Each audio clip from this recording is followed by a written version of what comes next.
Usmonli xalifaligida oila kodeksi. Usmonli xalifaligi davrida oila qurish yoshi 18-25 oralig'ida ekan.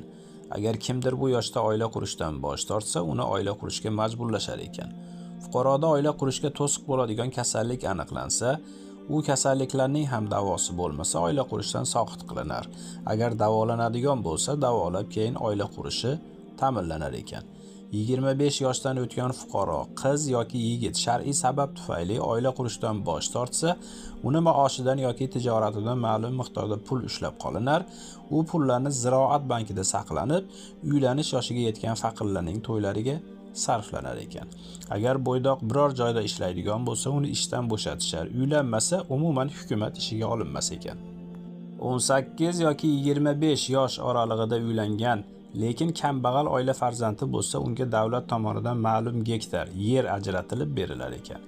Agar oila qurgan yoshlar sanoat yoki tijorat bilan shug'ullanishni istashsa, ularga sarmoya uchun 3 yil davomida uzib to'lashi uchun muqobilsiz, ya'ni foizsiz 100 usmonli junahi berilar ekan. Agar 25 yoshda oila qurgan yigitning ota-onasiga qaraydigan ukasi bo'lmasa, u harbiy xizmatga, armiyaga jalb qilinmas ekan. Xuddi shu tarzda qizning ota-onasiga qaraydigan ukasi bo'lmasa, qizning eri ham harbiy xizmatga jalb qilinmas ekan.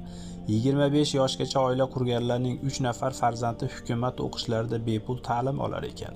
Agar farzandlar 3 tadan ko'proq bo'lsa, ularning ta'lim olishiga har biri uchun 13 yoshiga qadar yiliga 100 jinoyatdan to'lashar ekan.